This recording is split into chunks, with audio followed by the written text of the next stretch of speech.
News Telangana news కి స్వాగతం. మూసీ ప్రక్షాళన పేరుతో రేవంత్ రెడ్డి ప్రభుత్వం చేస్తున్న సర్వే కూల్చివేతలపై బీఆర్ఎస్ వర్కింగ్ ప్రెసిడెంట్ కేటీఆర్ మండిపడ్డారు. హైదరాబాద్ లో లక్షలాది మందికి నిద్ర లేకుండా చేశారని ఆగ్రహం వ్యక్తం చేశారు. ఎప్పుడు ఇళ్లు కూల్చుతారోనని ప్రజలు ఆవేదనలో ఉన్నారని చెప్పారు. అంబర్పేట నియోజకవర్గంలోని గోల్నక్క పరిధిలో తులసిరాం నగర్ లో మూసీ ప్రాంత వాసులను మాజీ మంత్రులు తలసాని శ్రీనివాస్ యాదవ్, శ్రీనివాస్ గౌడ్, మహమూద్ అలీ, ఎమ్మెల్యే కాలేరు వెంకటేష్, ముఠా గోపాల్, సుధీర్ రెడ్డితో కలిసి కేటీఆర్ పరామర్శించారు. అనంతరం మాట్లాడుతూ హైదరాబాద్ లో బీఆర్ఎస్ కు ఓట్లు వేసిన వారిపై సీఎం పగబట్టారన్నారు. గరీబులంతా కాంగ్రెస్ కు వ్యతిరేకంగా ఉన్నారని, వాళ్ల బతుకులను ఆగం చేయాలని చూస్తున్నారని విమర్శించారు. మూసీ మే లూఠో ఢిల్లీ మే బాంటో అనేది కాంగ్రెస్ నినాదమని విమర్శించారు. మీ ఇండ్ల మీదకు బుల్డోజర్ వస్తే కంటే అడ్డు పెట్టాలన్నారు. ఇక రేవంత్ రెడ్డి కాదు, ఆయన తాత వచ్చినా ఏం చేయలేరన్నారు. రాష్ట్ర బడ్జెట్ లో సగం డబ్బులతో మూసీ ప్రక్షాళన చేపట్టారని ఆరోపించారు. మూసీ పరివాహక ప్రాంత వాసులను అడవిలోకి పంపుతున్నారని ఆగ్రహం వ్యక్తం చేశారు.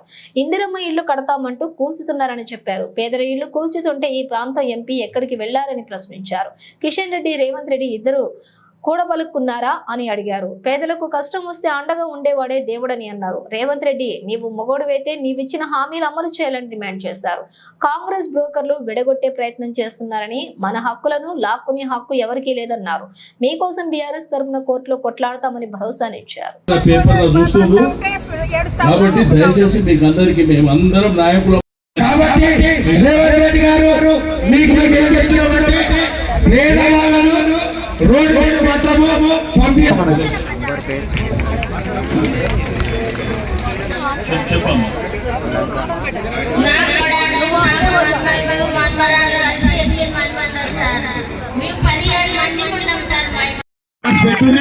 పెట్టి చెప్పురి. ఏంటంటే అవు కేసీఆర్ సాబ్ చెప్పిండు, ఎవడు ముడతాడో చూస్తా అన్నాడు. ఆర్బీ అంటే అన్న చెప్తున్నా ఇంకెచ్చి. ఆర్బీ అంటే ఏంటంటే రేవంత్ బుల్డోజర్ అని చెప్తుండు. ఆర్బీ అంటే రేవంత్ రెడ్డి బుల్డోజర్ అట. భయపడకూరి, మీరు అందుకే తుడిచి పారేసి కేసీఆర్ అని రాయండి. పోలీస్ అన్నలకు కూడా నేను చెప్తున్నా, ఎక్కడున్నారు జన మీరు కూడా అందరూ పేద కుటుంబాలకి వెళ్ళి వచ్చిన వాళ్ళు గరీబ్ వాళ్ళ మీరు జులుం చేయకూరి. మీరు డ్యూటీ చేయండి కానీ జులుం చేయకూరి. అనవసరంగా వాళ్ళు చాలానే చెప్తే మీరు బాగా చేయకూరి. గరీబ్ వాళ్ళని సతాయించకూరి. పాపం కలుగుతుంది, మంచిది కాదు. ఇంకోటి గవర్నమెంట్ పర్మనెంట్ కాదు. వాళ్ళు పోతారు, మళ్ళీ మేము వస్తాం. మీకెరికే మాకెరికే జనం మూడేదో మీకు కూడా తెలుసు. కాబట్టి ఎవరన్నా పెద్ద పెద్ద పోలీసు వాళ్ళు చెప్పారు కదా పైకి వెళ్ళని అతి చేస్తే మేము కూడా రాసి పెట్టుకుంటాం, మిత్తితో సహా ఇస్తాం. అది కూడా ముందే చెప్తాం. మళ్ళీ తర్వాత దయచేసి గరీబులను మీరు జులుం చేయకుర్రి, గరీబులను కొట్టకుండ్రి, జులుం చేయకుండ్రి. ఈ రోజు వచ్చి చూడు, మీరు కాంగ్రెస్ వాళ్ళు కానీ కాంగ్రెస్ మంత్రులు కానీ వచ్చి చూడండి.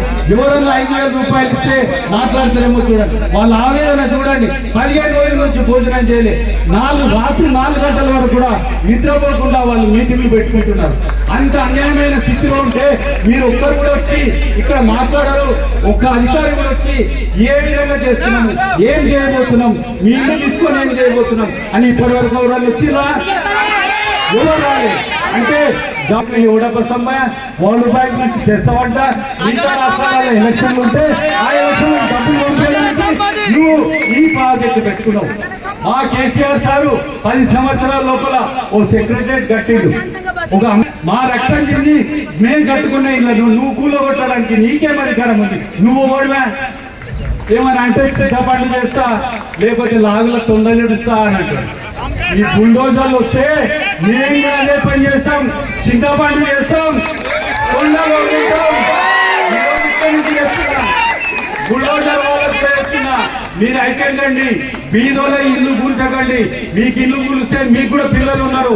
గవర్నమెంట్ ఎవరన్నా బుల్డోజర్లు మాట్లాడుకుంటే ఆ డ్రైవర్ పోవద్దు, ఆ ఓనర్ పోవద్దు అని కూడా విన్నవిస్తున్నారు. ఈ రోజు ఇక్కడికి వచ్చినందుకు మన